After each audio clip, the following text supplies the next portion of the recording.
दोस्तों नमस्कार, स्वागत है आपका मेरे YouTube चैनल लीगल लवर्स पे। देखिए, एक वर्ड आप लोग बार बार सुनते होंगे कि कोलिजियम सिस्टम, कोलिजियम सिस्टम। अब ये कोलिजियम सिस्टम है क्या? आइए आप लोगों को बहुत ही साधारण भाषा में समझाने का प्रयास करते हैं कि कोलिजियम सिस्टम क्या है, और उसके बाद ये बताते हैं कि इसके दुष्परिणाम क्या हैं। इस कोलिजियम सिस्टम ने कैसे न्यायपालिका के अंदर भ्रष्टाचार की जड़ों को गहरा कर दिया और कैसे ये देश की कानून व्यवस्था को खोखला करता चला जा रहा है।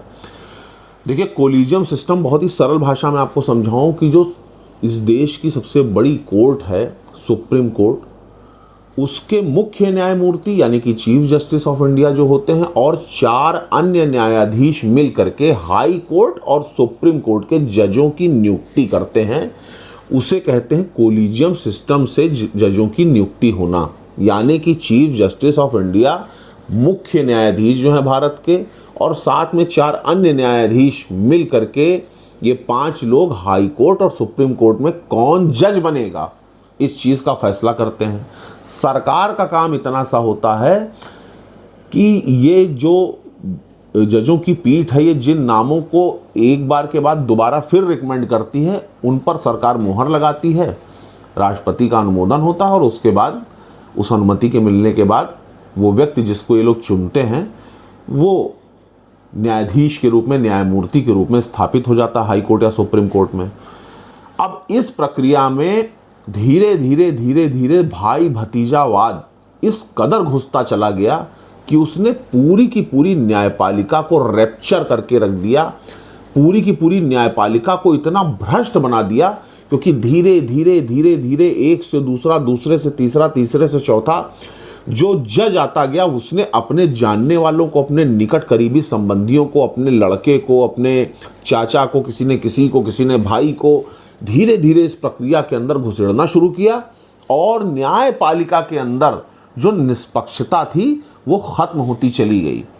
अब जब मुझे पता है कि मेरा भाई, मेरा बेटा, मेरी बेटी ही जज बनेगा, तो फिर जाहिर सी बात है कि निरंकुश व्यक्ति जो होगा, जिसके ऊपर कोई अंकुश नहीं होगा या जिसको ये छोड़ दिया जाएगा कि भैया अब तुम ही सर्वे सर्वा हो, ऐसा हो नहीं सकता कि वो व्यक्ति हमेशा निष्पक्ष रूप से काम कर सके।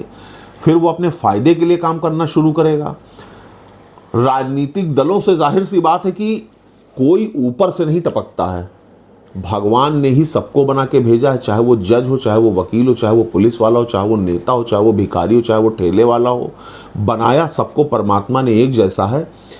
और अगर किसी भी मनुष्य को निरंकुश छोड़ दिया जाए, उसको ये पता चल जाए कि हम जो करेंगे बस सब वही सही है और हमारे ऊपर किसी का जोर, किसी की ज़बरदस्ती नहीं चल सकती, जो हम कह देंगे वही सब कुछ होगा, तो निश्चित रूप से आप ये जान लीजिए कि वो व्यक्ति अत्याचार करेगा करेगा करेगा, उसको कोई रोकने वाला पैदा नहीं हुआ।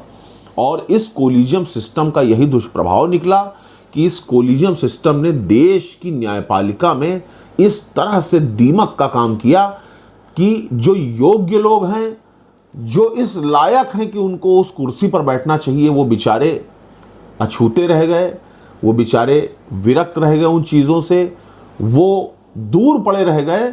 और किसी का बेटा, किसी की बेटी, किसी का भतीजा, किसी का मौसा, किसी का मामा, किसी का भांजा, ये देश की न्यायपालिका में धीरे धीरे करके और अपनी जड़ें जमाते चले गए। जो पार्टी सत्ता में है, जो केंद्र में सरकार है, उसने ये सोचा कि किसी तरीके से अपने लोगों को इसके अंदर घुसेड़ देंगे तो हम जो कुछ करते रहेंगे, कोई मामला जाएगा तो निष्पक्षता से जब न्याय ही नहीं होगा तो हमारा कोई क्या बिगाड़ लेगा। और वही चीज़ डेली रूटीन में आजकल देखने को मिल रही है। कोर्ट्स जो हैं वो गवर्नमेंट का फेवर ले रही हैं। गवर्नमेंट ने अगर कोई कांड कर दिया या उसके किसी मातहत ने कोई काम कर दिया तो समझ लो वो सही का सही है। आप लाख खोपड़ी पटक के मर जाओ, आप कितनी अच्छी पिटीशन बनाओ, कितना अच्छा मुकदमा बनाओ, कितनी अच्छी रूलिंग साइटेशन पेश कर दो, समरथ को नहीं दोष गोसाई, उन्होंने जजमेंट पास करके आपकी एक बार रेट खारिज कर दी, मुकदमा खारिज कर दिया, आपको डांट के भगा दिया। अब आप चिल्लाते रहिए, कहाँ जाओगे? जाओगे तो उन्हीं के ऊपर, उन्हीं के सीरीज के ही तो आदमी के पास जाओगे चिल्लाने, वहां से भी आपको भगा दिया जाएगा बेइज्जत करके।